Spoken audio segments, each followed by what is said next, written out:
The old man's hands trembled as he pulled back the heavy curtains, peering into the darkness beyond his porch. Rain hammered against the windows of his isolated farmhouse, and lightning illuminated the sprawling cornfields that stretched endlessly in every direction.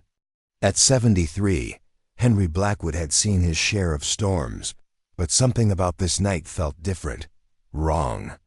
Before we jump back in, tell us where you're tuning in from, and if this story touches you, make sure you're subscribed, because tomorrow I've saved something extra special for you. That's when he saw them. Two small figures emerged from the corn, stumbling through the mud toward his house. Children. Girls. No older than 8 or 9, their white nightgowns torn and stained with something dark that couldn't be mud. Even from a distance, Henry could see they were covered in blood. His first instinct was to call the police, but the nearest neighbor was 15 miles away, and the old landline had been down since the storm began. The girls collapsed on his porch steps, and through the rain, he heard words that would haunt him forever. "Can you hide us from Papa?" Henry Blackwood thought he was saving 2 innocent children that night. He had no idea he was about to become part of something far more sinister than he could ever imagine. Henry's arthritis screamed in protest as he rushed to unlock his front door. The 2 girls lay huddled together on his porch, their small bodies shaking from cold and terror. In the harsh glare of his porch light, the blood was unmistakable. It covered their hands, their faces, their torn nightgowns. But whose blood was it? "Dear God," Henry whispered, dropping to his knees beside them. "What happened to you?" The older girl, a pale waif with tangled blonde hair, looked up at him with eyes that seemed far too old for her young face. "Papa hurt us," she said. "Simply, we had to run." The younger one, perhaps 7 years old, with dark hair matted against her skull, clutched her sister's hand so tightly her knuckles had turned white.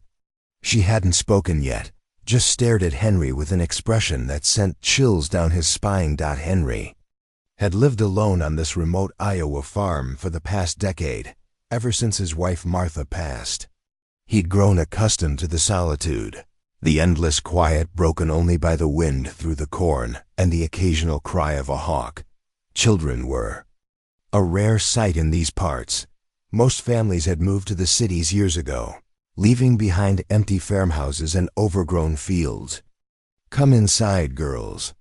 We need to get you warm and clean," Henry said, his voice gentle despite the alarm bells ringing in his head. "Then we'll figure out how to help you." The older girl, who introduced herself as Lily, helped her sister, Emma, to her feet. They moved slowly, as if every step caused them pain. Henry noticed Emma favored her left leg, and there were what looked like finger-shaped bruises around both girls' wrists. Inside his modest farmhouse, Henry's kitchen felt suddenly cramped with the presence of these 2 small, damaged souls. He quickly put a kettle on for hot chocolate and grabbed some of Martha's old quilts from the linen closet. The girls sat huddled together on his worn couch, leaving dark stains on the faded fabric. "Can you tell me where you came from?" Henry asked carefully, wrapping the quilts around their shoulders. "Where do you live?" Lily's eyes darted toward the window. "The big white house past the Miller property. But we can't go back. Papa said he'd kill us if we ever told anyone what he did." Henry knew the Miller property. It had been abandoned for years. Beyond it lay several old farmsteads, most of them empty or occupied by folks who kept to themselves. He'd driven past a white colonial house about 3 miles south just last week, noticed a man working in the yard. Tall, bearded fellow who'd watched Henry's truck with suspicious eyes. "What's your papa's name?" Henry asked. "Marcus Kane," Lily whispered. "He's not really our papa, but that's what he makes us call him." The kettle's whistle pierced the air, making all 3 of them jump. As Henry prepared the hot chocolate, his mind raced. These girls had obviously been through something terrible. The blood, the bruises, the terror in their eyes, it painted a picture he didn't want to believe, but couldn't ignore. "Lily, Emma," he said, returning with steaming mugs. "I need to ask you something important. Whose blood is this?" The girls exchanged a look that lasted several seconds. Finally, Lily spoke. "Sarah's. Who's Sarah? She was like us. Marcus kept her in the basement too. But tonight—" Lily's voice trailed off, and she buried her face in Emma's shoulder. Henry felt his blood turn to ice. "What happened to Sarah tonight?" Emma spoke for the first time, her voice barely above a whisper. "She wouldn't stop screaming when Papa hurt her, so he made it stop forever." The words hung in the air like a death sentence. Henry set down his own mug with shaking hands, realizing he was harboring two children who had witnessed, or perhaps been forced to participate in, something unspeakable. "Girls," he said carefully, "we need to call the police. They can help you, and they can make sure Marcus never hurts anyone again." Lily's reaction was immediate and violent. She shot to her feet, nearly spilling her hot chocolate. "No, you can't. He'll find us. He always finds us when we try to run. And if the police come ... She shook her head frantically. "You don't understand. Papa has friends. Important friends. They won't believe us." "What kind of friends?" Henry asked, though he wasn't sure he wanted to know the answer. "Men in uniforms, men with badges. They come to the house sometimes. They bring other children." Lily's voice dropped to a whisper. "Papa calls them his business partners." Henry felt the room spinning around him. If what these girls were saying was true, then Marcus Kane wasn't just an isolated predator. He was part of something much larger and more dangerous. A network that potentially included law enforcement. "How many children?" he asked, dreading the answer. "There were 12 of us in the basement," Emma said. "But some got sick and Papa took them away. And some got too old. So Papa's friends took them to new homes." She made air quotes with her small fingers, and Henry's stomach lurched at the implication. "Where are the others now?"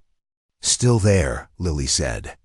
"We only got out because Sarah fought back tonight. When Papa was busy with her, we snuck out through the storm cellar. But Sarah ... Her voice broke. "We couldn't save her." Henry walked to his kitchen window and stared out at the storm. The rain was letting up, but the wind still howled through the corn. Somewhere out there, a monster named Marcus Kane was probably discovering that 2 of his victims had escaped. And if these girls were right about his connections to law enforcement, then calling the police might be the worst possible thing Henry could do. "How long have you been with Marcus?" he asked. 2 years, Lily replied. "He took us from the foster home in Cedar Rapids. Told them he was adopting us, that we'd have a good life on his farm. What about your real parents?" Emma's eyes filled with tears. "Mama died when I was little. Daddy." "We don't talk about Daddy." Henry had heard enough. These children had been failed by every system designed to protect them. The foster care system had handed them over to a predator. Law enforcement was potentially compromised. And now they were sitting in his living room, covered in another child's blood, begging him to hide them from a monster. He thought about Martha, about what she would have done. His late wife had always been the stronger one, the one who made the hard decisions. She would have known exactly what to do. But Martha was gone, and Henry was alone with 2 traumatized children and a choice that could get them all killed. "Lily, Emma," he said finally, returning to sit across from them. "I need you to understand something. If I hide you here, if I don't call the authorities, then I become part of this. There's no going back." "We know," Lily said. "But you're the first grown-up who's been kind to us in 2 years. Please, we'll be good. We'll help with chores. We won't cause trouble. It's not about being good," Henry said. "It's about what happens when Marcus comes looking for you. Because he will come looking." "Then you'll hide us?" Emma asked, hope flickering in her dark eyes. Henry looked at these 2 broken children, thought about the 10 others still trapped in Marcus Kane's basement, and made a decision that would change everything. "You're safe." "Here forever," he said. But even as the words left his mouth, Henry wondered if he was making a promise he couldn't keep. Because somewhere in the storm-lashed darkness, Marcus Kane had probably discovered his missing property, and Henry Blackwood had just painted a target on all their backs. The girls fell asleep that night in Martha's old sewing room, curled together under layers of quilts like frightened animals. Henry sat in his kitchen, drinking coffee and staring at the phone. Part of him knew he should call someone. The FBI, maybe, or state police from outside the county. But another part of him, the part that had seen too much of the world's cruelty, knew that sometimes the only justice came from taking matters into your own hands. As dawn broke over the cornfields, Henry made another decision. He wouldn't just hide these girls. He would find a way to save the others. And if Marcus Kane thought he could continue his evil work unopposed, he was about to learn just how wrong he could be. Preparing and narrating this story took us a lot of time, so if you are enjoying it, subscribe to our channel. It means a lot to us. Now back to the story. Because Henry Blackwood might be 73 years old, but he'd been a Marine before he'd been a farmer. And Marines don't abandon their own. The real question wasn't whether he could protect Lily and Emma. The question was whether Marcus Kane was prepared for war. Henry walked to his bedroom closet and pulled out a wooden box he hadn't opened in 15 years. Inside, wrapped in oiled cloth, lay his service pistol from Vietnam. He'd hoped never to touch it again after Martha made him promise to leave the violence behind. But some promises, Henry realized, were meant to be broken down as he cleaned and loaded. The weapon, he could hear the girls stirring in the next room. Soon they would wake up and he would need to explain that their nightmare wasn't over. It was just changing shape. Because while Henry had promised they would be safe forever, he hadn't mentioned the price that safety would demand. Marcus Kane had made a mistake targeting these particular children. Not because they were special, but because they had found their way to a man who still remembered how to fight monsters. And in the growing light of morning, as storm clouds gathered on the horizon, Henry Blackwood began planning the kind of war that decent people pretend doesn't exist, the kind where there are no rules, no mercy, and no witnesses, the kind where predators learn what it feels like to become prey. The girls woke to the smell of bacon and eggs, something they hadn't experienced in 2 years. Henry had been up since 5 in the morning, his military training, making sleep impossible when danger lurked nearby. He'd spent the early hours reinforcing his doors, checking sight lines from every window, and creating what his old sergeant would have called a defensive perimeter. Lily appeared first in the kitchen doorway, her blonde hair still tangled but her eyes more alert than the night before. She wore one of Martha's old nightgowns that Henry had found in the back of the closet. It hung loose on her tiny frame, making her look even more fragile than she was. "Is this real food?" she asked, staring at the plates Henry had prepared. "Real as it gets," Henry replied, pouring fresh orange juice into glasses. "When's the last time you had a proper breakfast?" Lily considered this seriously. Before Marcus. At the foster home, Mrs. Peterson made pancakes on Sundays. Emma shuffled in moments later, still clutching the teddy bear Henry had given her from Martha's collection. She climbed onto a chair without speaking, but her eyes never left the food. As the girls ate, Henry studied them more carefully in daylight. Beneath the trauma and fear, he could see they had once been normal children. Lily had a stubborn set to her jaw that reminded him of his own daughter, Sarah, grown now and living in California with kids of her own. Emma hummed softly while she ate, a habit that spoke of a time when music had been part of her life. "Lily," Henry said carefully, "I need to know more about the house where you were kept. How many rooms? How many ways in and out? Where exactly is this basement?" The girl's fork paused halfway to her mouth. "Why?" "Because there are still 10 children there who need help." "You can't go there," Lily said quickly. "Marcus has cameras everywhere. And dogs, big ones that bite. Tell me about the dogs." 2 Rottweilers, Brutus and Caesar. They patrol the yard at night. During the day, Marcus keeps them chained by the front gate. Henry made mental notes. Dogs could be handled, he dealt with guard animals in Cambodia.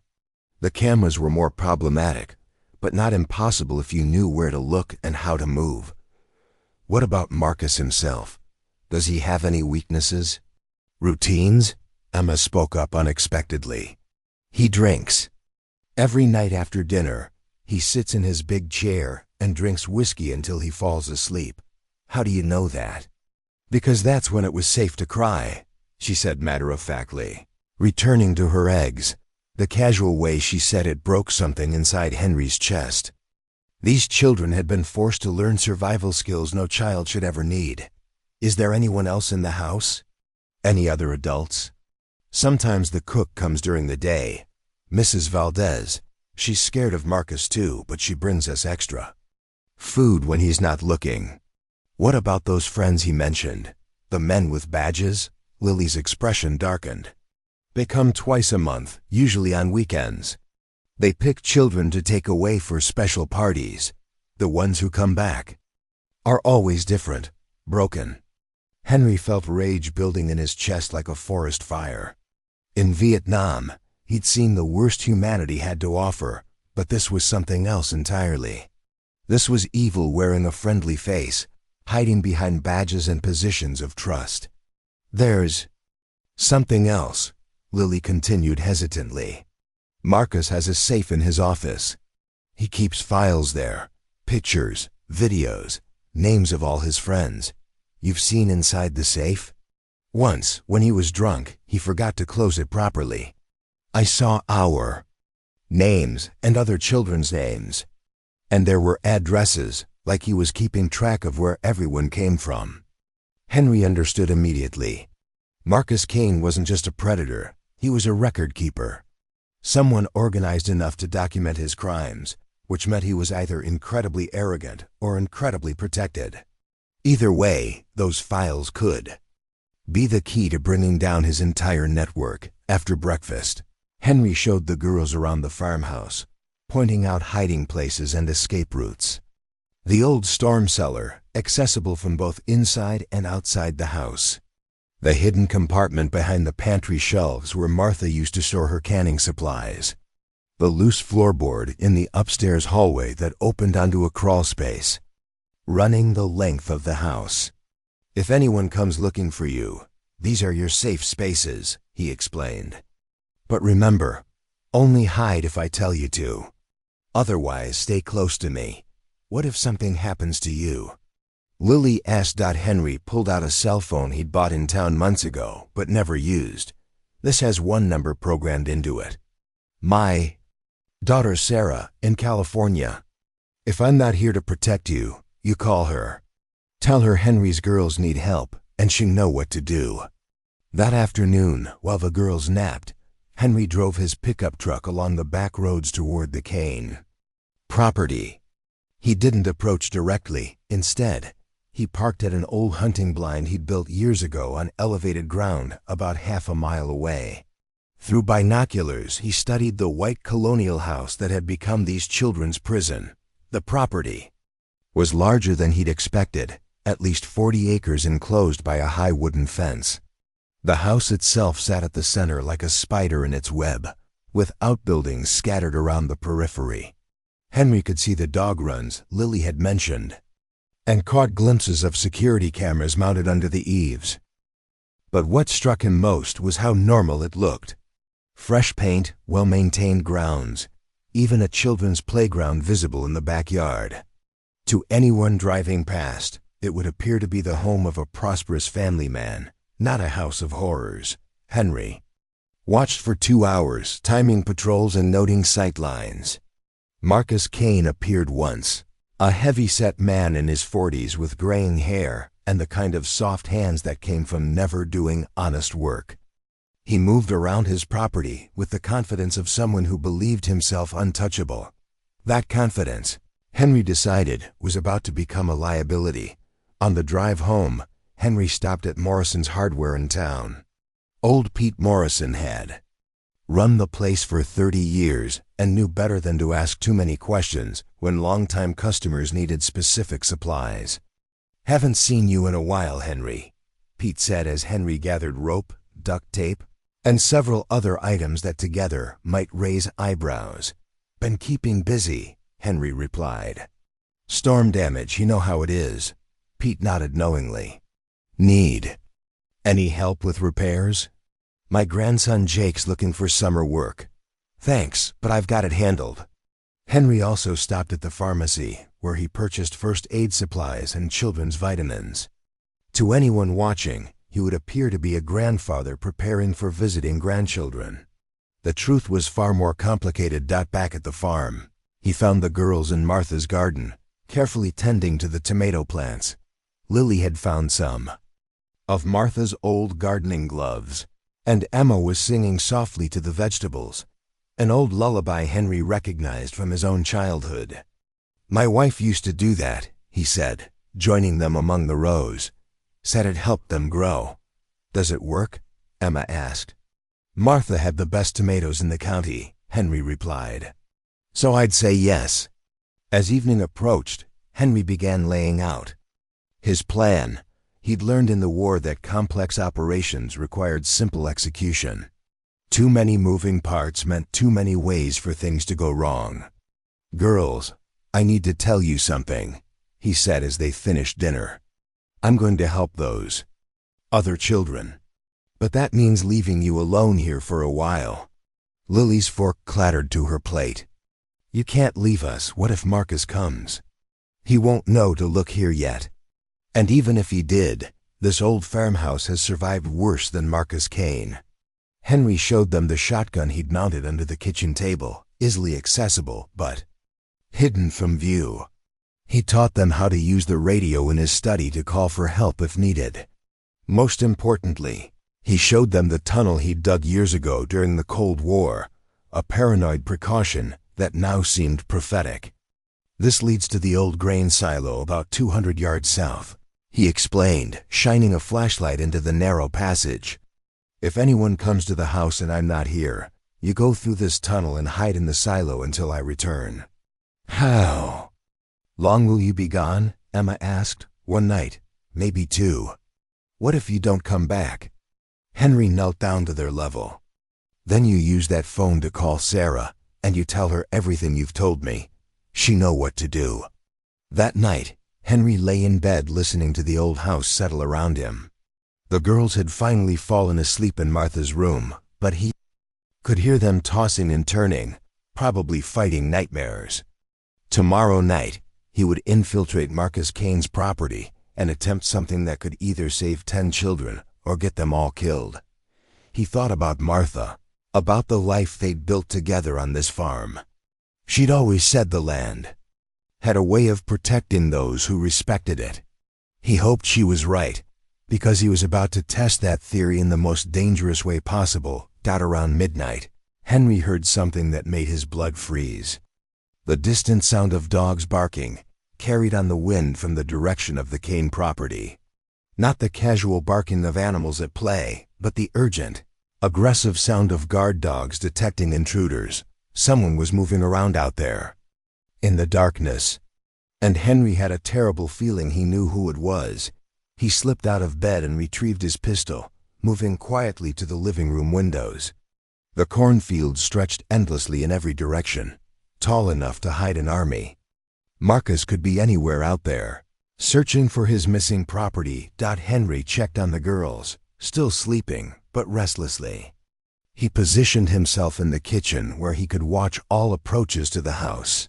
The next few hours would determine whether his promise of safety meant anything, or whether he'd just given 2 broken children false hope before leading them to their deaths. In the distance, the barking continued, and Henry Blackwood prepared for the first battle in a war he'd never wanted to fight. The barking stopped abruptly at 2:47 a.m. Henry had been watching the clock, counting the minutes, when silence suddenly blanketed the countryside like a heavy quilt. That worried him more than the noise had. In his experience, when guard dogs went quiet, it meant one of 2 things. Either the threat had moved away, or it had gotten close enough that barking was no longer useful. Henry moved through his darkened house like a ghost, checking each window and door with the methodical precision of his military training. The girls remained asleep, exhausted by trauma and the first full meal they'd had in months. He envied them that small mercy. From the kitchen window, he spotted it, a faint glow moving slowly through his cornfield, maybe 300 yards. Out, a flashlight, being used sparingly and with discipline. Whoever was out there knew how to move without being detected. This wasn't some bumbling amateur stumbling through the dark.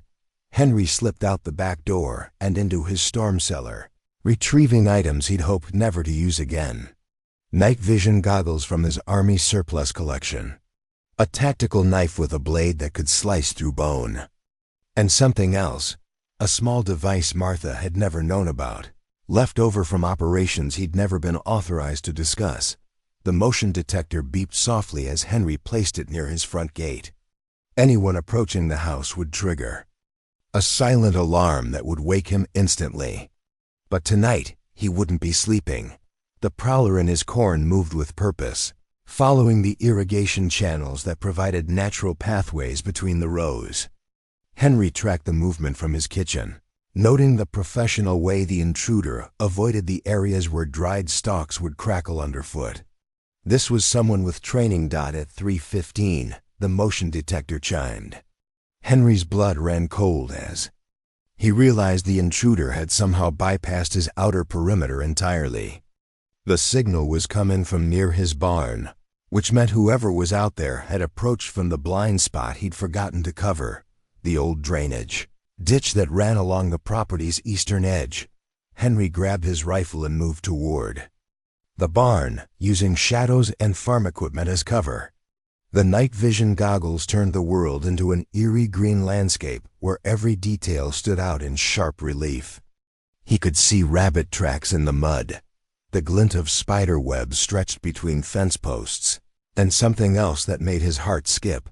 Fresh boot prints leading directly toward his house. The prints were large, made by military-style boots, with deep treads. They moved in a straight line with no hesitation, suggesting the person making them knew exactly where they were going. Henry followed the trail, his rifle ready, until he reached the corner of his barn where the tracks simply disappeared.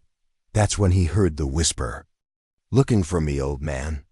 Henry spun around, rifle raised, but found himself staring down the barrel of a high-powered sniper rifle. The man holding it was younger than Henry by at least 20 years, dressed in black tactical gear with the kind of night vision equipment that cost more than most people's cars. His face was painted with camouflage, but Henry could see cold, professional eyes studying him with the detached interest of a predator evaluating prey. "Marcus sends his regards," the man said. "Name's Derek Walsh. I specialize in cleaning up messes." "The girls aren't here," Henry lied smoothly. Walsh smiled, revealing teeth that had been artificially whitened. "We both know that's not true. Marcus has thermal imaging drones. Saw 2 small heat signatures in your house about an hour ago. Children-sized signatures." Henry's mind raced. Thermal drones meant military-grade surveillance equipment. Marcus. Kane had resources far beyond what Henry had anticipated. "What do you want?" Henry asked. "Simple trade. You give me the girls, and I make your death quick. You don't, and I take my time with all 3 of you." "Counter-offer," Henry said. "You walk away now, and I don't kill you." Walsh laughed, a sound like breaking glass. "You're 73 years old. I'm a Navy SEAL with 47 confirmed kills. How exactly do you think this ends? With you learning that experience beats youth every time." The motion detector in Henry's pocket chimed again, multiple contacts approaching from the south. Walsh's head turned slightly at the sound, and Henry realized this had been a setup. The sniper wasn't alone. "My team's in position," Walsh confirmed. "Snipers on your house. Assault team moving through your corn." You've got maybe 2 minutes before they breach your doors and collect the girls. So what's it going to be? Henry thought about Lily and Emma sleeping in Martha's room, finally feeling safe for the first time in years. He thought about the 10 children still trapped in Marcus Kane's basement. And he thought about Martha, who had always said that some things were worth dying for. "You made one mistake," Henry said quietly. "What's that?" "You assumed I was alone." The night erupted in chaos. Spotlights blazed to life around Henry's property, revealing Walsh's assault team caught in the open between the corn rows. Automatic weapons fire chattered from multiple positions, but not directed at Henry's house. It was coming from the tree line, pinning down the attackers with precision that spoke of military training. Walsh cursed and swung his rifle toward the new threat, giving Henry the opening he needed. 73 years old or not, Henry Blackwood hadn't forgotten how to fight. His combat knife found Walsh's throat before the younger man could react, ending the conversation permanently. "Henry, you okay?" The voice came from his neighbor Jake Morrison, Pete's grandson who'd been looking for summer work. But Jake wasn't just a college kid anymore. He was wearing military fatigues and carrying an assault rifle with the casual familiarity of someone who'd used it before. "Fine," Henry called back. "How many?" "6-man team." "We got 4. 2 are running back toward the road." Henry looked at Jake with new understanding. "Marine? Army Rangers. Just got back from Afghanistan. Figured you might need backup tonight." "Huh. Did you know?" Jake grinned. "Small town, Henry. When a man your age starts buying tactical gear and spending time at the shooting range, word gets around. Plus, Pete's been worried about you since those kids showed up." "You know about the girls?" "Everyone knows, Henry. Question is, what are we going to do about it?" From the house came the sound of children crying. The gunfire had awakened Lily and Emma, and they were calling for Henry in voices raw with terror. He ran toward the house, Jake close behind, to find the girls huddled in Martha's room, clutching each other. "It's okay," Henry said, gathering them in his arms. "You're safe. The bad men are gone." "There will be more," Lily whispered. "Marcus has lots of friends." "Then we'll deal with them too," Jake said firmly. "But first, we need to get those other kids." Henry looked at his young neighbor with surprise. "We? You think you're the only one who can't sleep knowing there are children in cages?" Jake shook his head. "I've got 5 guys from my unit who are back stateside. We've been looking for a reason to feel useful again." As dawn broke over the Iowa countryside, Henry realized the war he'd thought he was fighting alone had just become something much larger. The bodies in his cornfield would send a message to Marcus Kane, but they would also escalate the conflict beyond any possibility of quiet resolution. "Jake, I need you to understand something," Henry said as they surveyed the aftermath. "This isn't going to be a clean operation. Marcus has connections to law enforcement, maybe federal agencies. We do this, we're crossing lines we can't uncross." Jake looked at the 2 girls, still clinging to Henry's legs, and his expression hardened. "Some lines need to be crossed." Henry spent the morning making arrangements. The bodies disappeared into the deep irrigation channels that fed his cornfields. Soil that had been feeding crops for generations would now feed something else entirely. Jake's team arrived one by one throughout the day. 5 young veterans who'd traded their uniforms for civilian clothes, but hadn't forgotten how to wage war. They set up a command post in Henry's barn, spreading maps and satellite photos across Martha's old quilting table. The Kane property looked different through military eyes, not a fortress, but a target with identifiable weaknesses and predictable defensive patterns. Thermal imaging shows 12 heat signatures in the basement. "Level," reported Tommy Chen, Jake's communications specialist. 2 adults, 10 children. Guards rotate every 4 hours, which gives us a window. "What about those corrupt cops Lily mentioned?" asked Rick Santos, the team's demolitions expert. "We're monitoring police frequencies," Chun replied. "If anyone official shows up, we'll know about it."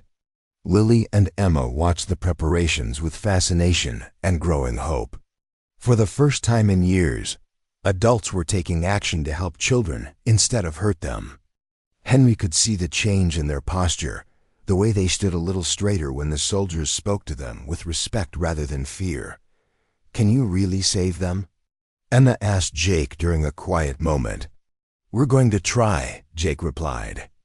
"Honestly, but I need you girls to help us. Can you draw a map of the house? Show us where the basement is, where Marcus sleeps, where the guards usually stand." The girls spent the afternoon creating detailed sketches, their memories sharp despite their trauma. They drew floor plans that showed every room, every door, every window.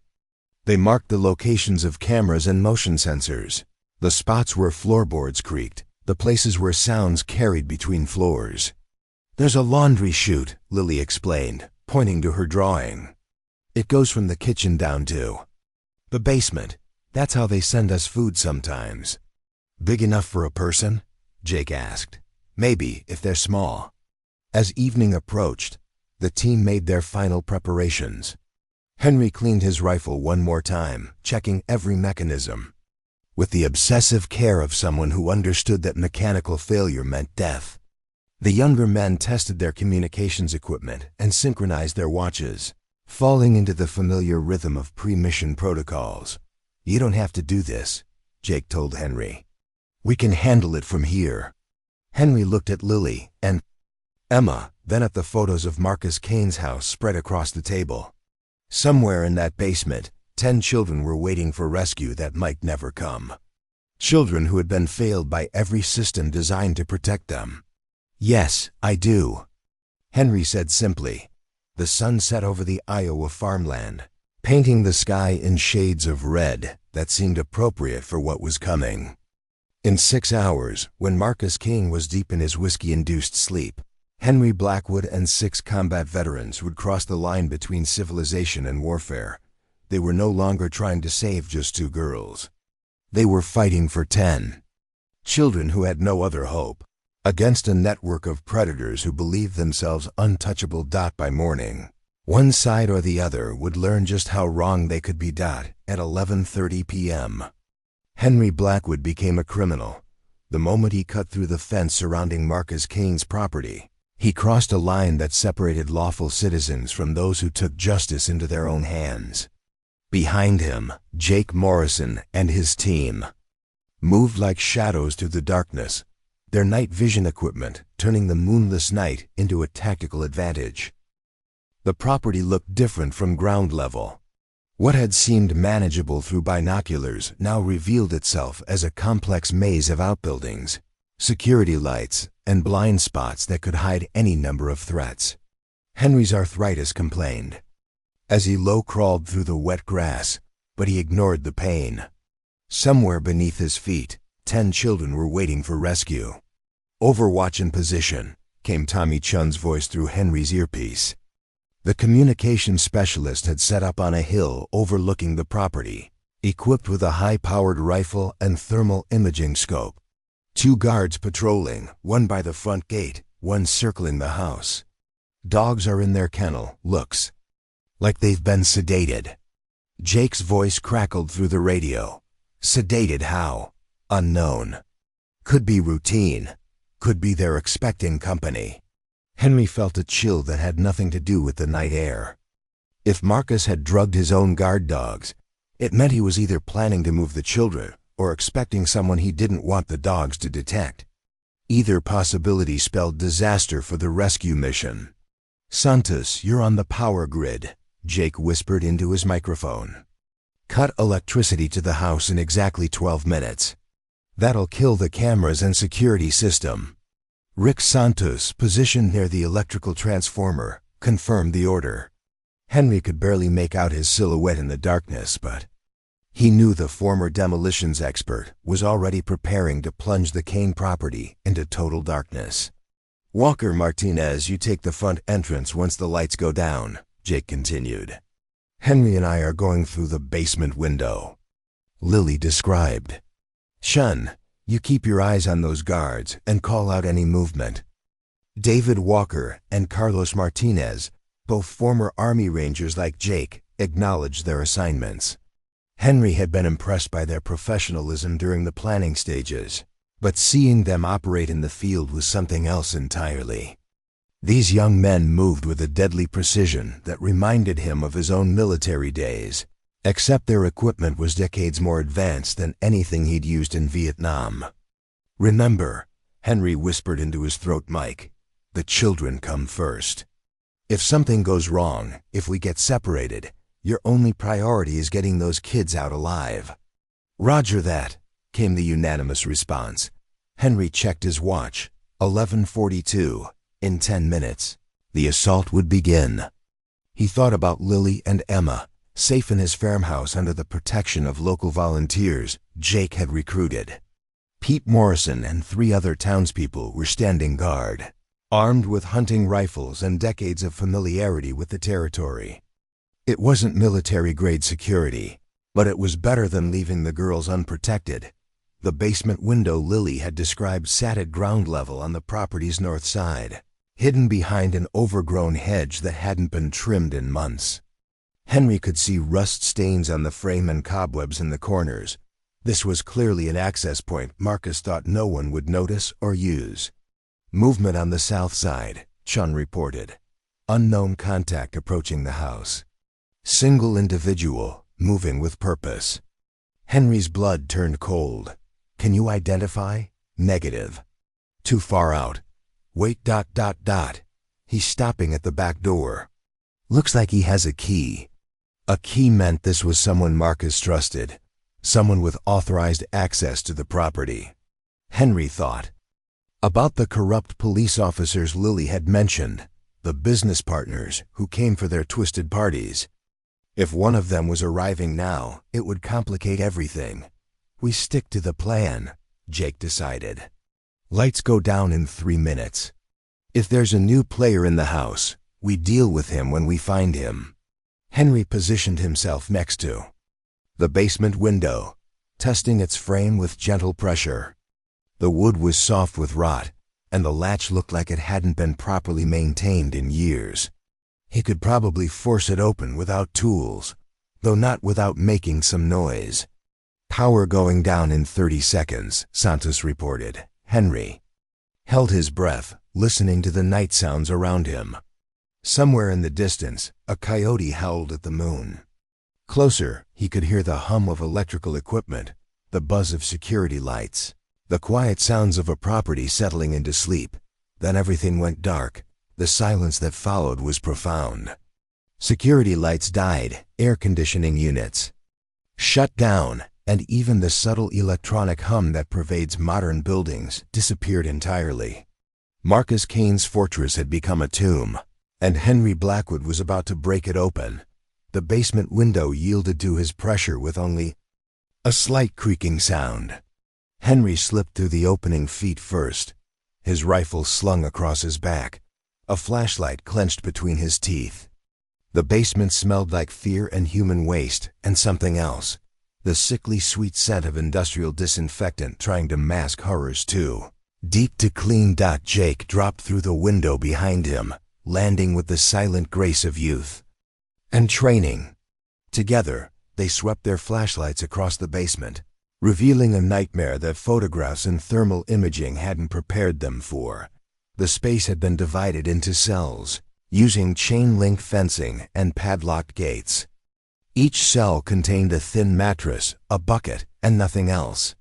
Most were occupied by children ranging in age from perhaps 6 to 14, all wearing identical gray uniforms that looked like prison jumpsuits. "Jesus Christ," Jake whispered. Henry counted quickly. 8 children were visible, which meant 2 were missing from Tommy's thermal count. Either they'd been moved, or they were being kept somewhere else in the house. The children who saw their flashlights reacted with learned terror, covering their faces and curling into protective positions. They'd been trained to expect pain from any adult who approached their cages. "It's okay," Henry said softly, approaching the nearest cell. "We're here to help. We're going to get you out." A boy of maybe 10 looked up at him with eyes that held no hope, only resignation. "Are you Papa's friends?" he asked in a voice like broken glass. "No," Henry replied, pulling out bolt cutters to attack the padlock. "We're here to take you home." The boy's expression didn't change. "We don't have homes anymore." As Henry worked on freeing the children, Jake moved deeper into the basement, searching for the 2 missing kids.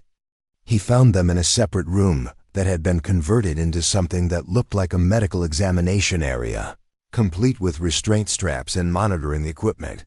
Both children were unconscious, connected to 4 drips that fed clear fluid into their arms.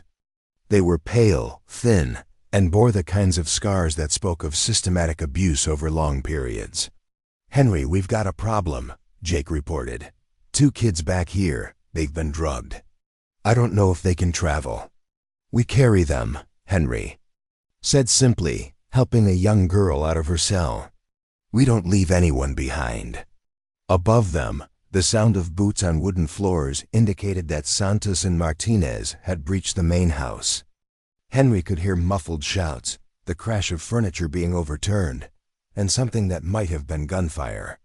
"Contact upstairs," Chun's voice crackled through their earpieces. Multiple heat signatures moving around the first floor. "Can't tell friendlies from hostiles." Henry gathered the children around him, 8 terrified faces looking to him for salvation he wasn't sure he could provide. The oldest, a girl of perhaps 13, stepped forward with the kind of premature maturity that came from being forced. "To take care of younger children. I'm Rebecca," she said. "Are you really going to get us out?" "That's the plan," Henry replied. "Can you help me get everyone ready to move?" Rebecca nodded and began organizing the other children with quiet efficiency.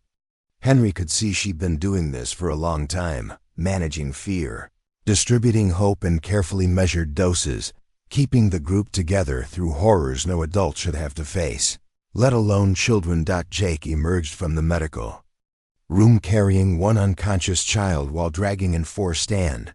This one stable but heavily sedated. The other kid. He shook his head. "We need a hospital fast." The sound of fighting upstairs intensified. Henry could hear someone screaming in rage. A man's voice, probably Marcus finally realizing his empire was under attack. There were more gunshots, closer now, and the sound of something heavy hitting the floor. "Chun, what's happening up there?" Henry demanded. "Santos is down, repeat. Santos is down." "Martinez is pinned in the kitchen. Walker's trying to reach Marcus, but there's resistance we didn't account for." Henry's heart sank. Rick Santos was barely 25 years old, a kid who'd survived 3 tours in Afghanistan only to potentially die in an Iowa basement rescuing children. The unfairness of it hit Henry like a physical blow. "Jake, get these kids to the extraction point. I'm going upstairs." "Negative, Henry. We stick together. Someone needs to help your people, and someone needs to get these children to safety. I'm old and slow. You're better suited for evacuation." Before Jake could argue, Henry was moving toward the basement stairs, his rifle ready. Behind him, he could hear Jake cursing as he organized the children for evacuation. Rebecca was helping to carry the unconscious kids, proving that even in the depths of hell, children could find reserves of courage that shamed most adults. The stairs creaked under Henry's weight as he climbed toward the main floor. The house above him was a war zone, with muzzle flashes lighting up rooms like deadly lightning. He could smell gunpowder and something else, the metallic scent of blood. At the top of the stairs, Henry found himself in a kitchen that looked like it belonged in a magazine spread, all granite countertops and stainless steel appliances. The normalcy of it was jarring after the horror of the basement. This was where Marcus Kane ate his breakfast, where he planned his crimes, where he lived like a suburban father while children suffered beneath his feet. Movement in the hallway caught Henry's attention. A figure in tactical gear was dragging someone toward the front door, Martinez, wounded but alive. Henry could see blood on the soldier's uniform, but he was conscious and moving under his own power. "Martinez!" Henry called softly. The young man turned, his face pale but determined. "Santos is in the living room. He's hurt bad, Henry, real bad." Henry moved toward the living room, his rifle raised, expecting to find Rick Santos bleeding out on an expensive carpet. Instead, he found the demolitions expert propped against a wall, conscious but holding his side where blood seeped between his fingers. "Just a through and through," Santos said with a weak grin. "I'll live. Where's Marcus?" "Upstairs with Walker. Last I heard, they were having a disagreement about the terms of surrender." A gunshot from the second floor punctuated Santos's words, followed by the sound of something crashing through a window. Henry hoped it was furniture and not David Walker. "Can you move?" Henry asked Santos. "Give me a hand up and I'll show you." As Henry helped Santos to his feet, Jake's voice came through the radio. "Package secured, moving to the extraction point. Henry, we need you out of there now." Henry looked around the living room one more time, taking in the family photos on the mantel, the children's drawings stuck to the refrigerator with magnets. Marcus Kane had created the perfect facade of normalcy, while committing unthinkable crimes just one floor below. "On my way," Henry replied, supporting Santos as they moved toward the back door. That's when they heard the sirens. The sirens weren't coming from the direction Henry expected. Instead of approaching from the main road where legitimate law enforcement would arrive, the wailing sounds came from the north, from the network of back roads that connected Marcus Kane's property to a dozen other isolated farms. These weren't rescue vehicles responding to reports of gunfire. These were Marcus's business partners coming to protect their investment. "Jake, abort extraction," Henry barked into his radio as he helped Santos toward the back door. "Hostile vehicles approaching from the north. They're not here to help." "Copy that. Moving children to a secondary position." Henry knew Jake was taking the rescued kids to an old hunting cabin about 2 miles through the woods, a fallback position they'd identified during planning. It would buy them time, but not much. If Marcus's corrupt allies had helicopters or tracking dogs, the children would be found within hours. Santos stumbled against Henry's shoulder, his face gray with blood loss. "How many vehicles?" he asked through gritted teeth. Henry listened to the approaching sirens, counting the different tones and distances. "At least 3, maybe 4. Professional response time, coordinated approach. These aren't local deputies." A window exploded in the room above them, followed by David Walker's voice shouting something Henry couldn't make out. Glass rained down on the back porch as Walker came crashing through, landing hard but rolling to absorb the impact like he'd been trained to do. "Marcus is down," Walker reported, blood streaming from cuts on his face and arms. But not before he triggered some kind of silent alarm system. "We've got bigger problems than dirty cops coming." "What kind of problems?" Walker pulled out a cell phone he'd taken from Marcus's body. The screen showed an encrypted messaging app with a conversation that made Henry's blood freeze. "Facility compromised. Initiate Protocol 7. Clean sweep authorized." The timestamp showed the message had been sent 3 minutes ago. Henry had no idea what Protocol 7 meant, but clean sweep was military terminology for eliminating all evidence and witnesses. "We need to move now," Henry said, supporting Santos while Walker took point. "Jake, how long until you reach the cabin?" 10 minutes through this terrain with the wounded kids. Maybe 15. The sirens were getting closer, and Henry could now see headlights cutting through the darkness between the trees. At least 6 vehicles, moving fast along multiple approach routes. Marcus's network was larger and better organized than any of them had anticipated. As they reached the tree line behind Marcus's house, Henry caught sight of something that made his heart skip. A black helicopter approached from the south, flying without navigation lights. Military or paramilitary, equipped for night operations. The kind of aircraft that belong to federal agencies or private military contractors. Shun, do you copy? Henry called to their overwatch position. Static answered him. Shun, respond. More static than a sound that chilled Henry to the bone. A man screaming in the distance. The sound cut short by what might have been gunfire. They got Shun, Walker said grimly. We're on our own. The helicopter passed overhead, its rotor. Wash-bending trees and scattering leaves. Henry could see figures rappelling from its belly, at least 6 operators in full tactical gear. These weren't small-town police officers or even state troopers. These were professionals with military training and equipment. This way, Santos gasped, pointing toward a drainage ditch that led deeper into the woods. Old Moonshine Trail. My grandfather used to run whiskey through here during Prohibition. They half-carried, half-dragged Santos through the undergrowth, following a path that was barely visible even with night vision equipment. Behind them, the sound of vehicles and shouting voices indicated that Marcus's property was now swarming with searchers. Henry's radio crackled with Jake's voice. Tense but controlled. Multiple contacts approaching the cabin. We're moving too. A tertiary position. Where's tertiary? Henry asked, though he already knew the answer would complicate everything. Your farm. It's the only defensible position within range. Henry's heart sank. Taking the children to his farmhouse meant bringing this war to his doorstep, putting Lily and Emma directly in harm's way.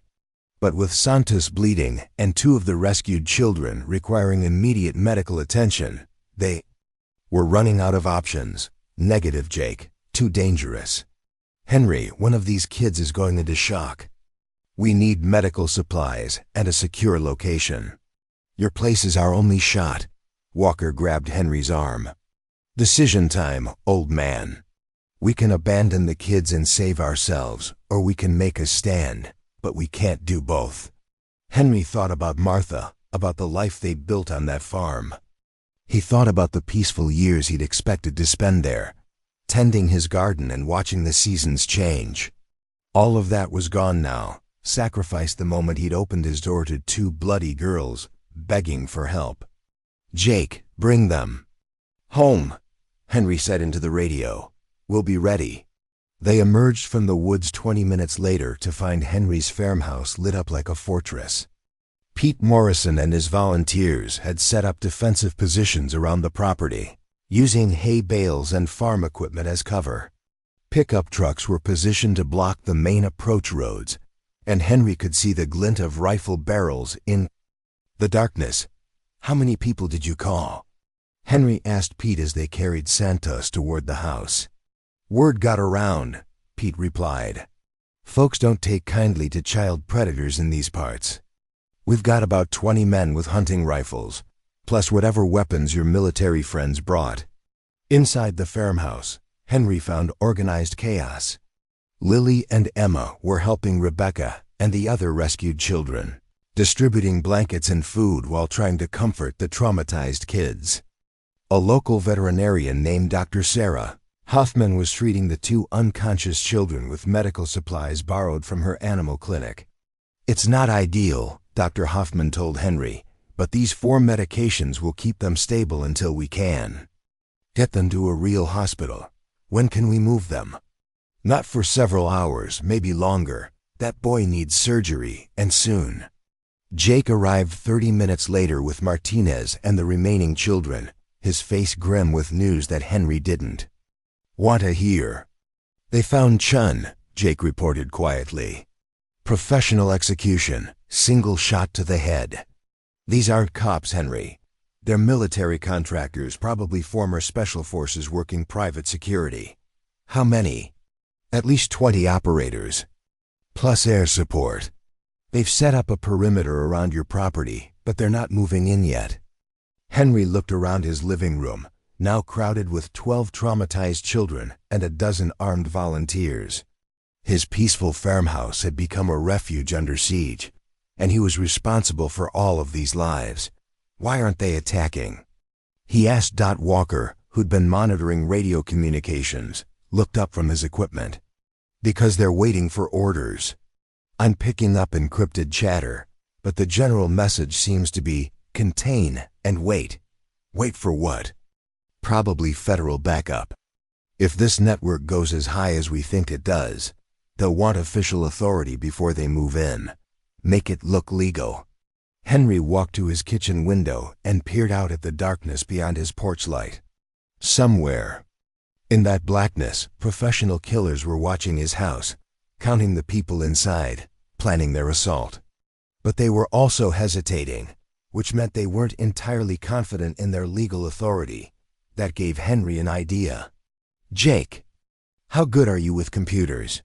Pretty good. Why? Marcus had files, remember? Evidence of his network, names of his partners. If we can find those files and get them public. Jake's eyes lit up with understanding. Create too much exposure for them to risk a massacre. Smart. Can you get back to Marcus's house without being detected? Maybe, but that place is crawling with hostiles now.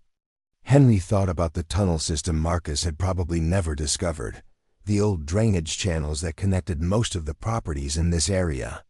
During the Cold War, paranoid farmers had created an underground network for moving supplies. In case of invasion, Henry had helped dig some of those tunnels himself as a young man. There's another way in, he told Jake. But it's going to require someone who knows this area like the back of their hand. You. Me. Walker shook his head. You're not going back there, Henry. You're 73 years old, and these are professional operators. These are professional operators who don't know the territory, Henry corrected. They're relying on technology and training, but this is my land. I know every drainage ditch, every fence line, every place to hide between here and Marcus's house.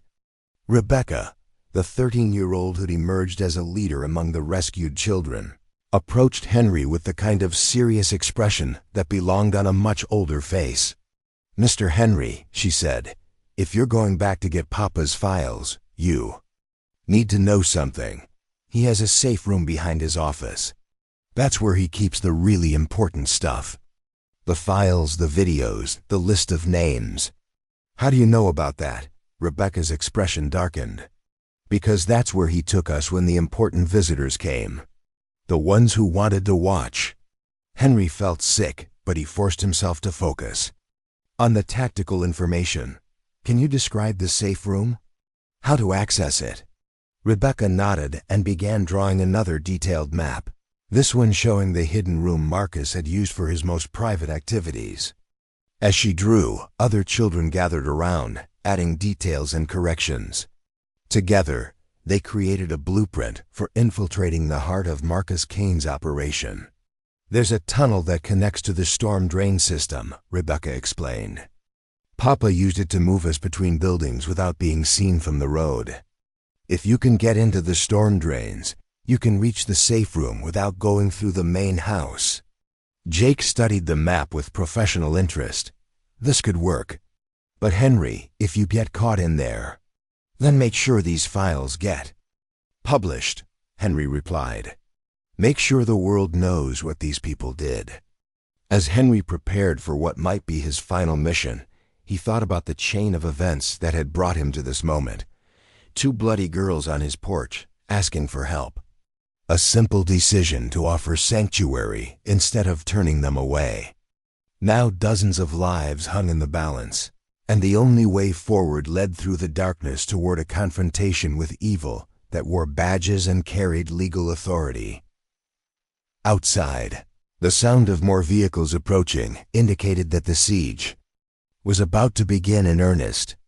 Henry Blackwood was about to discover whether an old farmer could outwit a network of predators who thought themselves untouchable.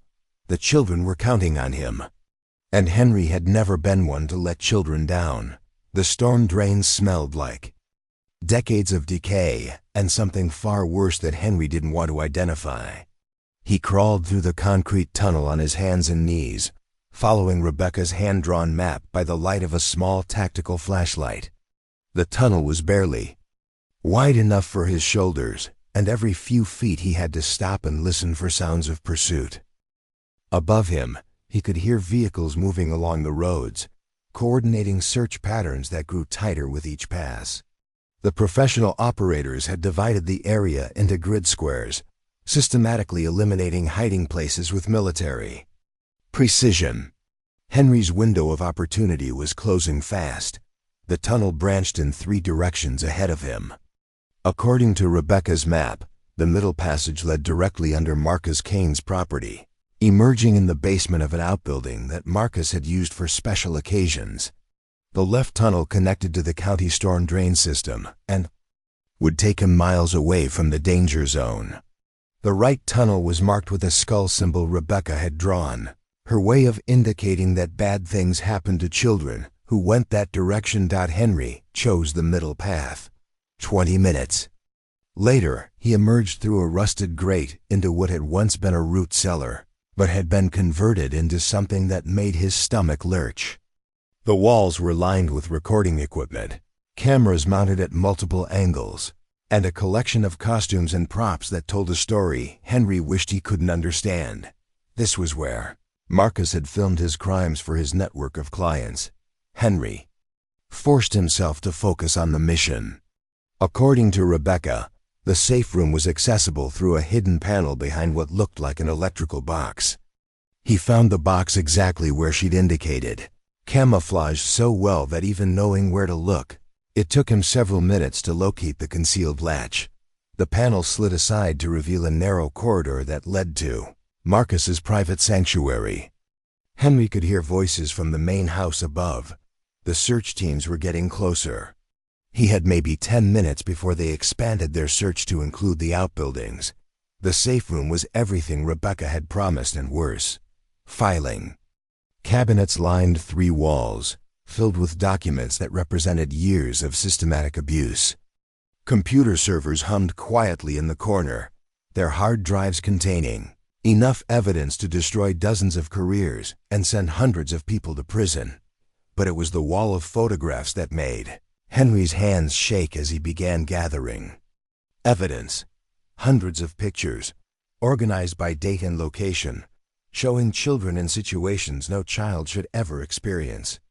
And in many of the photos, Henry recognized faces he'd seen on television: politicians, judges, law enforcement officials, business leaders. People whose public personas were built on family values and child protection, revealed as monsters, who preyed on the innocent. Henry grabbed a laptop computer and began copying files to a portable drive Jake had given him. The process seemed to take forever, but the progress bar slowly filled as terabytes of evidence transferred to the small device. Evidence that would either save the children or get them all killed, depending on whether Henry could get it back to his farm alive. A sound from above made him freeze. Boots on wooden floors, moving with purpose. The search teams had reached the main house and were working their way through each room. Henry had maybe 5 minutes before they discovered the hidden corridor. The file transfer was only 70% complete. Henry forced himself to remain calm, continuing to copy documents, while listening to the sounds of systematic searching above. He could hear furniture being moved, walls being tapped for hollow spaces, and the occasional bark of orders from whoever was commanding the operation. 80%. A new sound made Henry's blood run cold, the whine of power tools. They weren't just searching now. They were cutting through walls and floors, determined to find every hiding place on the property. The safe room that had protected Marcus's secrets would be discovered within minutes. 90%. The power tools were getting closer, accompanied by voices Henry could almost understand through the thick walls. Professional voices, calm and methodical, discussing search patterns and demolition techniques. These weren't local contractors or police officers. These were people with specialized training in finding hidden compartments and secured areas. 95%. Henry heard a sound that made his heart skip. Someone had found the root cellar. Footsteps echoed in the space he'd just vacated, and he could hear equipment being moved around as they examined the recording setup. It would take them maybe 2 minutes to find the electrical box and the hidden panel behind it. 98%. The footsteps were in the corridor now, moving toward the safe room with the confidence of people who knew exactly what they were looking for. Henry realized with growing horror that they had Rebecca's map too, or someone else who knew the property's secrets was guiding them. 99%. The door to the safe room exploded inward. Just as the file transfer completed, Henry spun around to find himself facing 3 men in tactical gear, their weapons trained on his chest. The lead man was older than the others, with gray hair and cold eyes that spoke of decades in military or intelligence work. "Henry Blackwood," the man said in a voice like gravel. "You've caused us considerable inconvenience." Henry slipped the portable drive into his pocket, hoping they hadn't noticed the movement. Just trying to help some kids. Noble sentiment. Unfortunately, those children represent significant financial investments for our clients. Investments we intend to protect. The casual way he said it, referring to tortured children as investments, made Henry want to reach for his weapon. But 3 automatic rifles trained on him from point-blank range made that option suicidal. "Let me guess," Henry said. "You're going to make me disappear, claim I was a terrorist or child trafficker, and use that as justification for raiding my farm." The gray-haired man smiled without warmth. "Very good. Though we prefer the term domestic extremist, it plays better in the media. What about the children? What happens to them? They'll be relocated to new facilities. Our clients have invested too much in their training to simply dispose of them." Training. Henry realized with sick certainty that these people weren't just abusing children. They were conditioning them for specific purposes, creating victims who could be controlled and exploited in ways that went far beyond anything he'd imagined. "You know what your problem is?" Henry said, taking a step closer to the lead man. "Enlighten me. You assume everyone thinks like you do. You can't imagine someone helping children without expecting something in return." The man's expression flickered slightly. "What's your point?" "My point is that you're not the only ones with contingency plans." Henry pressed a button on the small device in his pocket, not the portable drive, but a dead man switch Jake had insisted he carry. If Henry didn't send a specific signal every 30 minutes, the files they'd already gathered would be automatically uploaded to every major news organization and law enforcement agency in the country. The gray-haired man's eyes narrowed. "You're bluffing, maybe, but are you willing to bet your entire network on it?" For the first time since entering the room, the man looked uncertain. He spoke quietly into a throat mic, reporting the situation to someone with higher authority. Henry couldn't hear the response, but he could see the man's expression change as orders were relayed. "New plan," the man announced. "You're coming with us. Your farm will be rated as a terrorist stronghold, and unfortunately, all the children inside will be killed in the crossfire. Tragic, but necessary to maintain operational security." Henry felt his world collapse. Even if his files made it to the media, it would be too late to save Lily, Emma, and the 10 children they'd rescued. His decision to come here alone had doomed them all. "Unless," the man continued, "you're willing to cooperate." "What kind of cooperation?" "You call your people at the farm, tell them to surrender the children peacefully. In exchange, we'll make sure they receive proper medical care and relocation to appropriate facilities." Henry almost laughed at the euphemism. Appropriate facilities meant more basements, more cages, more systematic abuse. But it also meant the children would stay alive, at least temporarily. "I need guarantees," Henry said. "You're not in a position to negotiate. I'm in a position to make this very expensive for you. Those files contain names, dates, financial records. Even if you kill everyone at my farm, the evidence will surface eventually. Your clients won't appreciate that kind of exposure." The man spoke into his mic again, this time listening to a longer response. When he finished, his expression had hardened into something that promised violence. "Final offer," he said. "You have 1 hour to convince your people to surrender. If they comply, the children will be processed through official channels, foster care, adoption agencies, legitimate placements. If they don't comply, we classify the entire situation as a terrorist incident and respond accordingly." Henry knew he was lying. There were no legitimate placements waiting for these children, no official channels that weren't already compromised. But 1 hour might be enough time for Jake and his team to implement their own contingency plans. "I'll need to speak to them directly," Henry said. The man handed him a satellite phone. "1 call, 1 hour. Choose your words carefully." Henry dialed his own number, hoping Jake would answer instead of one of the volunteers. After 3 rings, he heard the familiar voice of his young neighbor. "Henry, where are you?" "I'm with some people who want to discuss terms," Henry said carefully, hoping Jake would understand the coded language. "They're offering to process the children through official channels if we cooperate." There was a long pause. "What kind of official channels?" "The permanent kind." Another pause, longer this time.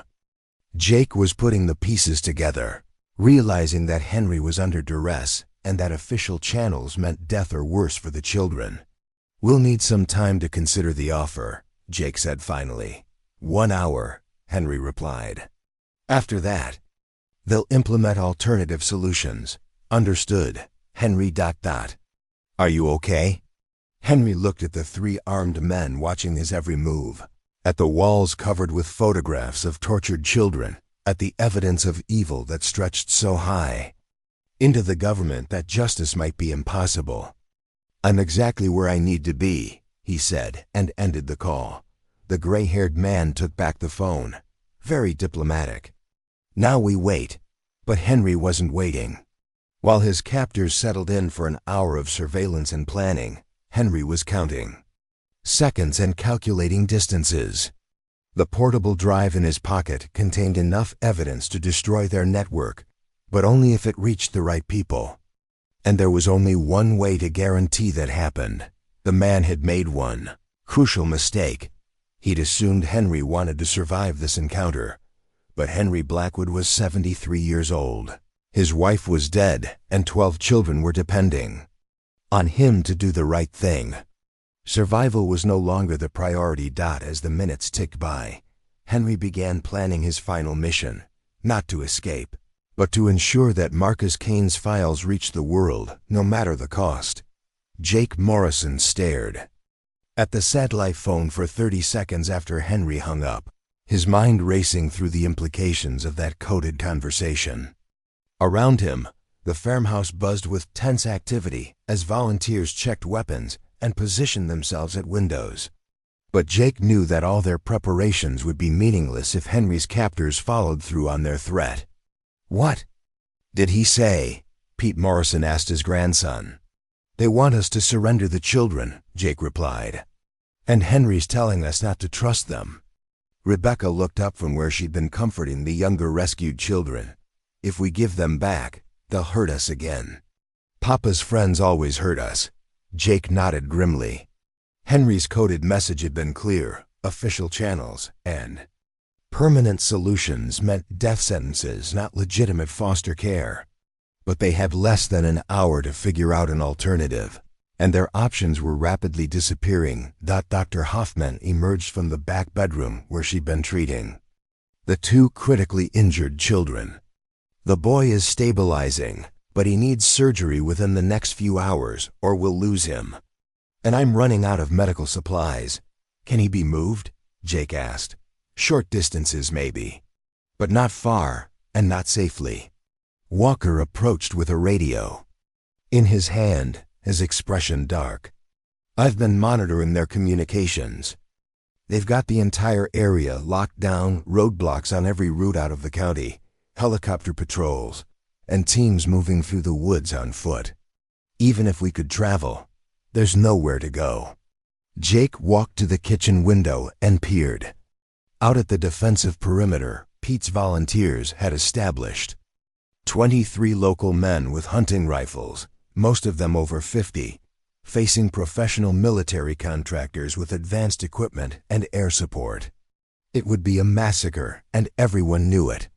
"There has to be another way," he muttered. Emma, who'd been quietly listening from her position near Lily, spoke up in her small voice. "What about the Underground Railroad?" Everyone turned to look at the 7-year-old. "What Underground Railroad, sweetheart?" Jake asked gently. "Mrs. Peterson, at the foster home, used to tell us stories about it. How people helped slaves escape through secret tunnels and hidden routes. She said some of the tunnels were still there." Pete Morrison's weathered face suddenly lit up with understanding. "The old mine shafts. I'd forgotten about those." "What? Mine shafts?" Jake demanded. Pete's grandfather had been a coal miner back when southeastern Iowa still had active mining operations. The industry had died out in the 1960s, but the tunnels remained, sealed and forgotten by everyone except local historians and a few old-timers who remembered the mining days. "There's an entrance about 2 miles northeast of here," Pete explained. "The shafts connect to a whole network of tunnels that run for miles underground. Some of them come up near the river, others near the old railroad tracks." "Are they safe?" "Safe enough. The main shafts were reinforced with concrete and steel back in the day. And more importantly, they're not on any modern maps or satellite images." Jake felt a spark of hope for the first time since Henry's call. "How many people could we move through there?" "All of us if we're careful. The main tunnel is wide enough for adults, and there are several exit points depending on where we want to surface." Rebecca had been listening intently. "How do we get to the mine entrance without being seen?" Pete smiled at the girl's tactical thinking. "Same way my grandfather smuggled whiskey during Prohibition. There's a covered irrigation channel that runs from my property to the old mine site. It's deep enough to hide in and narrow enough that their thermal imaging won't pick up much." Jake began forming a plan. They could move the children through the irrigation channel to the mine entrance, then use the underground tunnels to reach one of several exit points miles away from the current search area. It wasn't perfect, but it was better than surrendering or fighting a battle they couldn't win. "How long would it take to move everyone through the tunnels?" he asked. "Couple hours, maybe 3 with the injured kids and the little ones." Jake checked his watch. They had 47 minutes before Henry's deadline expired. Even if they started moving immediately, they'd still be underground when the professional contractors realized they weren't going to surrender peacefully. "What happens when they figure out we're gone?" Walker asked. "They'll search the house, find it empty, and probably assume we scattered into the woods," Jake replied. "By the time they realize we went underground, we'll be miles away." Dr. Hoffman looked uncertain. "I'm worried about moving the injured children through mine tunnels. The conditions won't be sterile, and if there are complications—" "Doc, if we stay here, they'll kill all of us," Jake said bluntly. "At least in the tunnels, some of us might survive." Martinez, who'd been silent while nursing his own wounds from the raid, finally spoke up. "What about Henry? We can't just abandon him." Jake felt the weight of that decision crushing down on him. Henry Blackwood had risked everything to save these children, and now he was in enemy hands because he'd gone back for evidence that might save them all. Leaving him behind felt like the worst kind of betrayal. "Henry knew the risks," Jake said quietly, "and he'd want us to save the kids." Rebecca stepped forward with the same serious expression she'd worn throughout this ordeal. "Mr. Henry wouldn't want us to feel bad about saving ourselves. He told me once that sometimes grown-ups have to make hard choices so children can be safe." The wisdom in those words, coming from a 13-year-old who'd survived 2 years of hell, settled the matter. They would save who they could save, and hope that Henry's sacrifice wouldn't be in vain. Jake began organizing the evacuation. Children would travel in groups of 3 or 4, each group accompanied by an armed adult, Dr. Hoffman would stay with the two injured children. Using a makeshift stretcher Pete had constructed from fence posts and canvas, the volunteers would maintain defensive positions at the farmhouse for as long as possible, creating the illusion that everyone was still inside. Once we're all through the tunnels, what then? Walker asked. We surface near the old railroad bridge. About 8 miles from here, Pete explained. My nephew has a freight business. He can meet us there with trucks to take everyone to a safe location. Define safe, Jake said skeptically. A place these people will never think to look. My nephew's got connections with some folks who don't appreciate federal overreach, if you know what I mean. Jake did know what he meant. Rural Iowa was home to numerous groups that viewed federal law enforcement with suspicion and maintained their own networks for moving people and supplies without government oversight. Not all of them were extremists. Many were simply farmers and small business owners who valued privacy and independence above official approval. The evacuation began at 11:23 p.m., with Lily and Emma leading the first group through the irrigation channel. They moved like ghosts through the darkness, following a route Pete had walked dozens of times as a child. Behind them came Rebecca and 3 younger children, then Dr. Hoffman with her injured patients. Jake brought up the rear with Martinez and Walker, constantly checking behind them for signs of pursuit. So far, the professional contractors seemed content to wait for their deadline, but Jake knew that could change at any moment.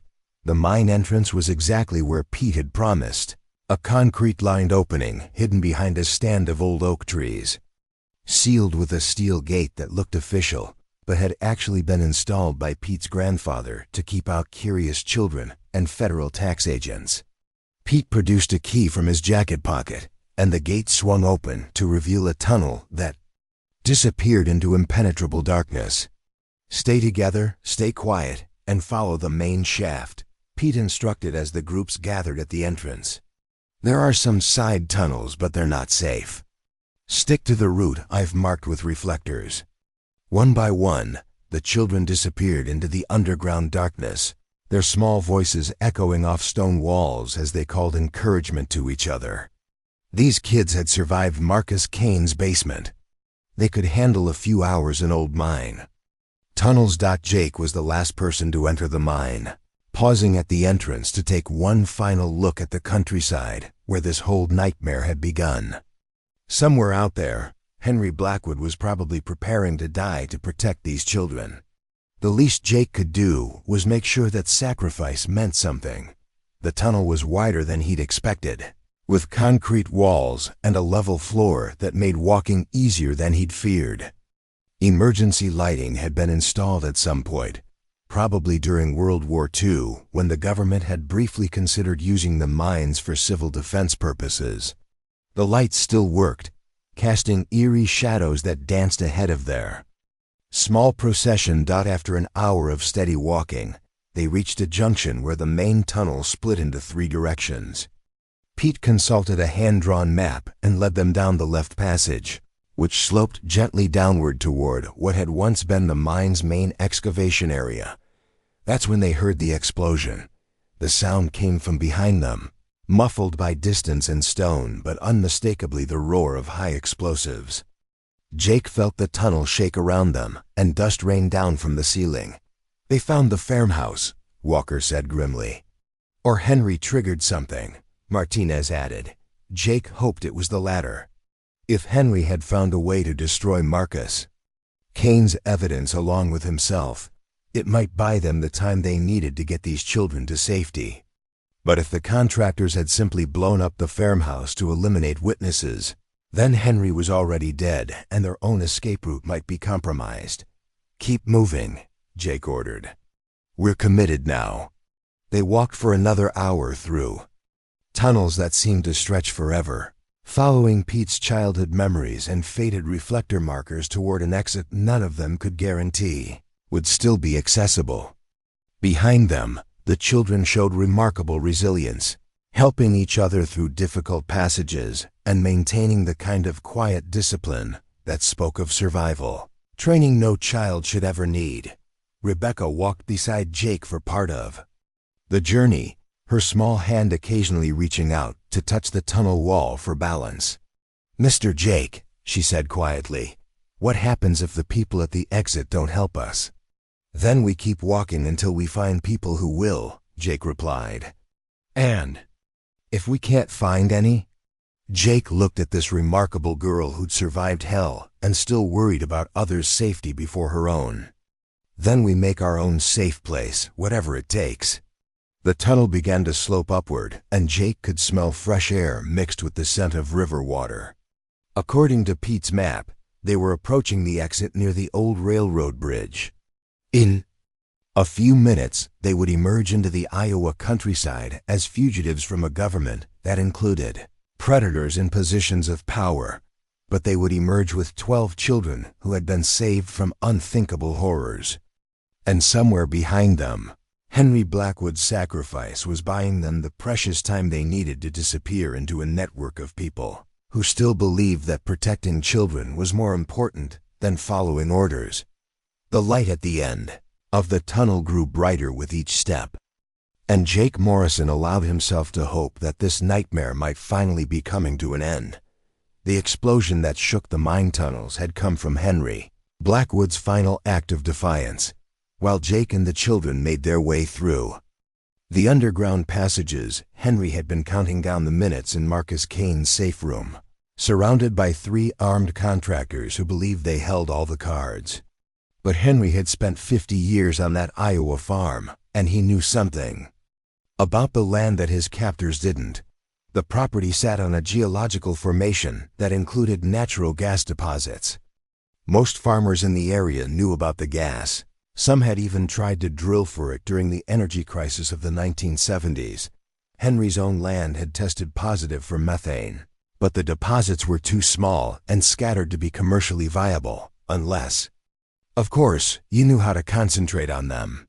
"Time's up," the gray-haired contractor announced, checking his watch. "No word from your friends means they've chosen the hard way."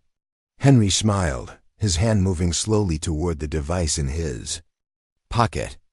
Not the portable drive containing Marcus's files, that was already safely transmitted to news organizations around the world, thanks to Jake's technical expertise. This was something else entirely, something Henry had hoped he'd never need to use. "Before you kill those children," Henry said calmly, "you might want to know what I did while you were waiting." The contractor's eyes narrowed. "What are you talking about?" "I've been using my time productively. Did you know this property sits on a network of natural gas deposits?" Marcus probably never mentioned it, since it wasn't relevant to his business interests. "Get to the point, old man." Henry pulled out what looked like a simple garage door opener. "I've been modifying the gas lines that feed this house for the past 6 months. Call it a retirement project. One button press, and every gas line on this property ruptures simultaneously." The 3 contractors exchanged glances. The leader spoke into his throat mic, probably calling for evacuation of the search teams scattered around the property. "You're bluffing," he said, but his voice lacked conviction. "Maybe, but I've had nothing to lose since my wife died. And after seeing what you people did to those children." Henry's finger hovered over the button. "Well, let's just say I'm at peace with my decisions. If you detonate that device, you'll die too. I'm 73 years old with arthritis and a bad heart. Death doesn't scare me anymore. What scares me is the thought of those children spending one more day in cages." The contractor was speaking rapidly into his mic now, coordinating an immediate evacuation of all personnel from the property. But Henry could see the calculation in the man's eyes, whether they could kill him and secure the detonator before he pressed the button. "Here's what's going to happen," Henry continued. "Your people are going to withdraw from my farm. All of them. You're going to call off the roadblocks and helicopter patrols. And you're going to let those children disappear into whatever protection they can find. And in exchange? In exchange, I don't turn this entire property into a crater that takes half the county with it." The contractor's radio crackled with reports from his teams. The professional operators were already pulling back from the house, recognizing the threat level Henry represented. But the man's eyes held a cold fury that promised retribution. "Even if we agree, this isn't over. We'll find those children eventually. We have resources you can't imagine." "Maybe," Henry replied, "but not tonight. Tonight they get a head start." The standoff lasted another 10 minutes, with both sides calculating odds and advantages. Finally, the contractor received word that all personnel had cleared the danger zone around the house. His radio also brought news that made his expression darken further. "Seems your files have already gone public," he said. "Several news organizations received anonymous uploads about an hour ago. Very comprehensive documentation." Henry felt a surge of satisfaction. Jake had succeeded in transmitting Marcus's evidence to the outside world. Whatever happened now, the network of predators would face exposure and investigation. "That changes things," the contractor continued. "Originally, we planned to make this look like a terrorist incident. Now we'll have to be more creative." He nodded to his two companions, who began moving to flank Henry from both sides. But Henry had been expecting this moment, and he was ready for it. "One more thing you should know," Henry said, his thumb resting on the detonator button. "I'm not the only one with insurance policies."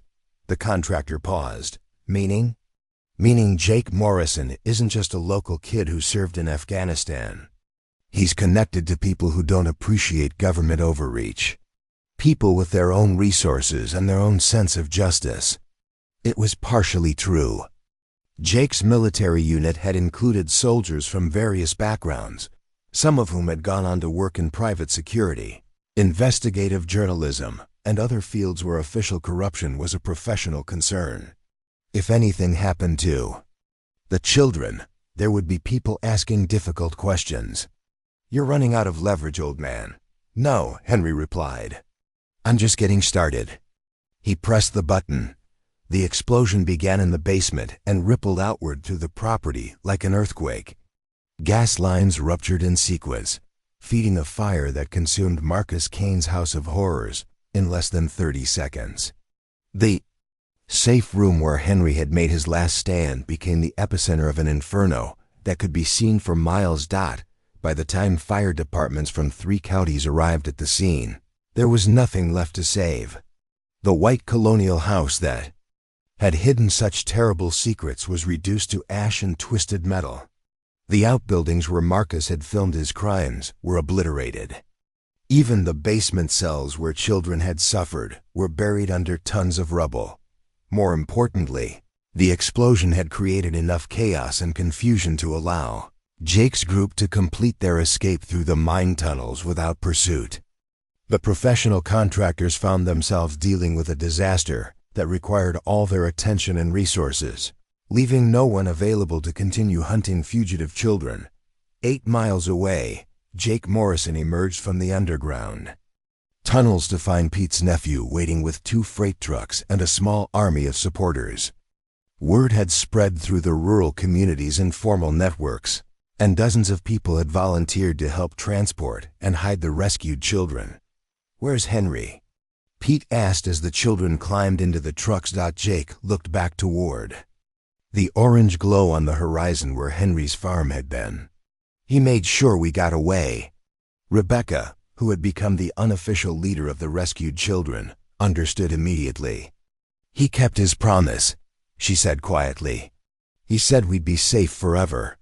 The trucks rolled through the Iowa countryside toward destinations that would be kept secret even from Jake and his team. The children would be scattered among families who understood the importance of anonymity, people who could provide the kind of protection official systems had failed to deliver. Lily and Emma rode in the first truck, finally allowing themselves to believe that their nightmare was truly over. Emma still clutched her teddy bear, but she was humming again, the same lullaby she'd sung to Martha's tomato plants. Lily watched the landscape roll past with eyes that had begun to show hope instead of terror. "Where are we going?" Emma asked. Somewhere. Safe, Jake replied. Somewhere Papa can never find us. What about the other children? The ones from other places like Papa's house. Jake thought about the files Henry had died to obtain, the evidence that was already being investigated by news, organizations and law enforcement agencies around the world. Marcus Kane's network was about to face the kind of scrutiny that would expose every hiding place and every connection. They're going to be saved too, he said. Mr. Henry made sure of that. The truck stopped at a farmhouse that looked remarkably similar to Henry's, white clapboard siding, wraparound porch, fields of corn stretching to the horizon. But this farm belonged to the Kowalski family, whose own children had grown up and moved to the cities, leaving empty bedrooms that could house refugees from unthinkable circumstances. Mary Kowalski, a woman in her 60s with kind eyes and steady hands, met them at the door. She'd been briefed on the situation and was prepared to provide the kind of care these children would need: medical attention, counseling, and most importantly, the chance to be children again instead of victims. Welcome home, she told Lily and Emma as they climbed down from the truck. Over the following weeks, news of Marcus Kane's network dominated headlines around the world. The files Henry had died to obtain led to arrests in 12 states and 3 foreign countries. Judges, police officers, politicians, and business leaders found themselves facing charges that would destroy their careers and send them to prison for the rest of their lives. The children who had been rescued began the long process of healing. Some, like Rebecca, showed remarkable resilience and would eventually become advocates for other victims.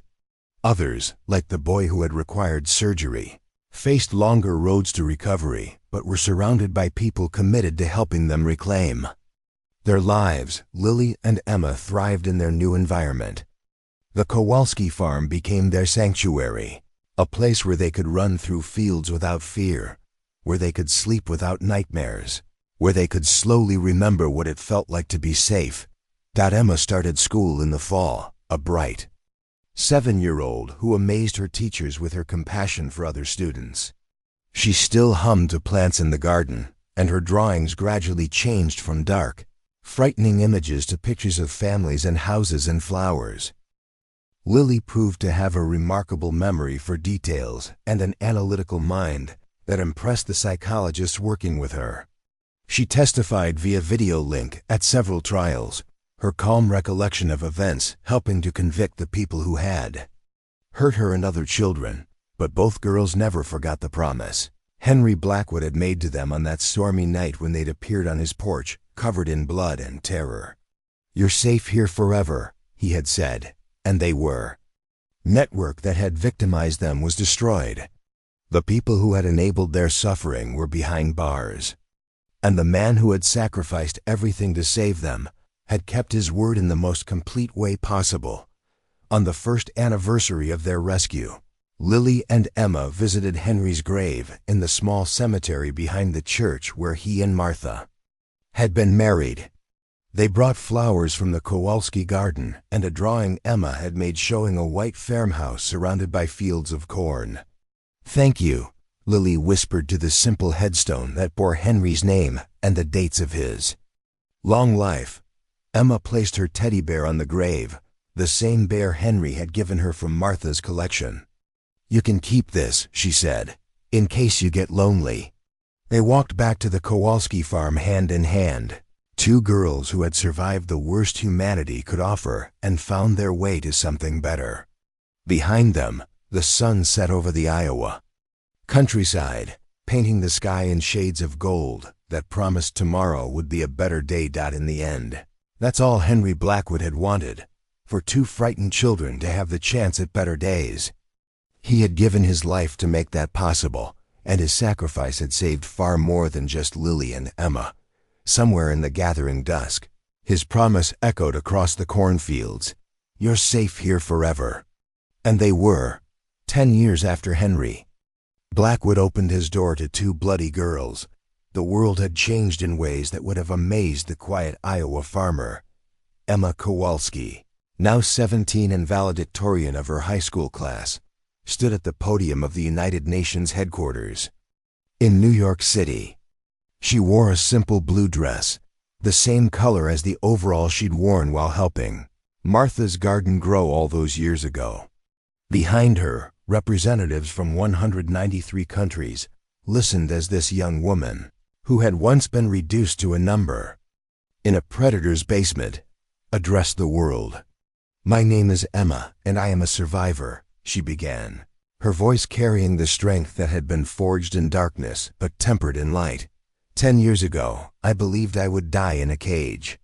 Today, I stand before you not as a victim, but as proof that every child saved makes the world a little brighter. The speech was part of the launch of the Global Child Protection Initiative, an international treaty that established universal standards for prosecuting trafficking crimes and protecting survivors. The treaty bore an unofficial name that everyone understood: the Blackwood Protocols. In the audience, Lily Kowalski watched her sister with tears of pride in her eyes. Now 19 and a sophomore at MIT studying computer science and criminal justice, Lily had spent the previous summer interning with Interpol's cybercrime division, using her programming skills to track digital footprints left by trafficking networks. "Every algorithm I write is a promise kept," she had told her supervisor. "A promise that predators can't hide in the digital shadows anymore." The technologies Lily developed had already led to the rescue of over 200 children in 12 countries, proving that the analytical mind shaped by survival could become a weapon against those who preyed on the innocent. Jake Morrison, now 37, and director of the Blackwood Foundation's investigative division, watched the UN ceremony from his office in Washington, D.C. His wall was covered with photographs, not of criminals or crime scenes, but of children who had been saved because of investigations that traced back to Henry's original evidence. Marcus Kane's files had been like a master key, unlocking doors to criminal enterprises that law enforcement had been unable to penetrate for decades. But the real power hadn't been in the evidence itself. It had been in the army of people who decided to act on that evidence. Jake's phone rang, interrupting his reflection. The caller ID showed a familiar name: Detective Sarah Chun.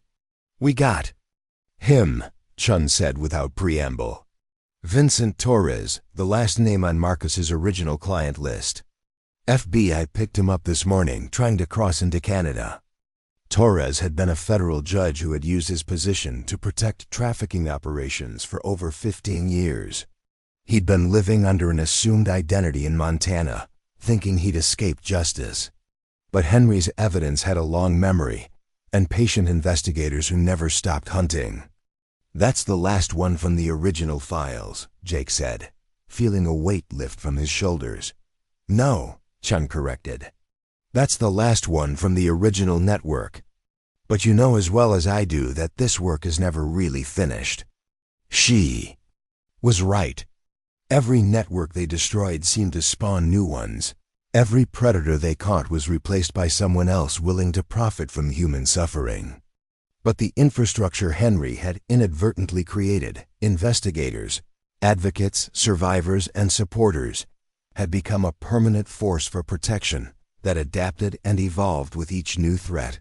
Rebecca Martinez, now 23 and a prosecutor in the Chicago District Attorney's Office, specialized in cases involving child trafficking.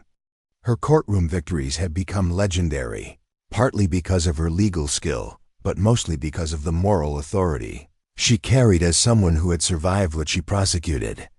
"Ladies and gentlemen of the jury," she said during closing arguments in her latest case, 10 years ago, I was where these children are now. Broken, terrified, convinced that no adult could be trusted. I survived because one man decided that protecting children was more important than protecting himself. Today, you have the same choice." The defendant, a businessman who had purchased children for corporate entertainment events, was convicted on all counts. As he was led away in handcuffs, Rebecca thought about Henry Blackwood and the promise that had started everything. Dr. Sarah Hoffman, now running the largest pediatric trauma center in the Midwest, had treated over 3,000 survivors in the decade since Henry's sacrifice. Each child who walked through her doors carried their own version of the terror that had brought Lily and Emma to Henry's farmhouse that stormy night. "Healing isn't a destination," she told her staff during their weekly meeting. "It's a journey that these children take one day at a time. Our job is to walk alongside them and remind them that they're not walking alone." Her treatment protocols had been adopted by hospitals worldwide, creating a standard of care that recognized the unique needs of trafficking survivors. The approach emphasized safety, trust, and gradual reintegration into normal childhood experiences, the same principles Henry had intuitively understood when he offered two frightened girls hot chocolate and a place to sleep. Pete Morrison, now 81 and still living on the farm next to where Henry's property had been, maintained a small memorial garden where Henry's house had once stood. Visitors came from around the world to see the place where an ordinary man had made an extraordinary choice. He wasn't special, Pete would tell the pilgrims who came seeking inspiration. That's what made him special. He was just a farmer who saw children in need and did what needed doing. Any of us could have made the same choice. But Pete knew that wasn't entirely true. Henry Blackwood had possessed something rare in the modern world, the moral clarity to act without hesitation when confronted with evil. That clarity had infected others, creating a movement that continued to grow long after his death. The Kowalski farm, where Lily and Emma had grown up after their rescue, had become a training center for families who wanted to provide homes for trafficking survivors. Mary and John Kowalski, now in their 70s, had personally guided over 200 children through the process of learning to trust adults again. "Every child teaches us something new about resilience," Mary said during a training session for prospective foster families. "They show us that the human spirit can survive anything and still find ways to love, to hope, to dream." As Emma concluded her speech at the United Nations, she looked out at the audience of diplomats, advocates, and survivors. Some were wiping away tears. Others were already planning how to implement the new protocols in their home countries. All of them understood that they were witnessing the culmination of a promise made in an Iowa farmhouse 10 years ago. "Henry Blackwood told my sister and me that we were safe forever," Emma said in closing.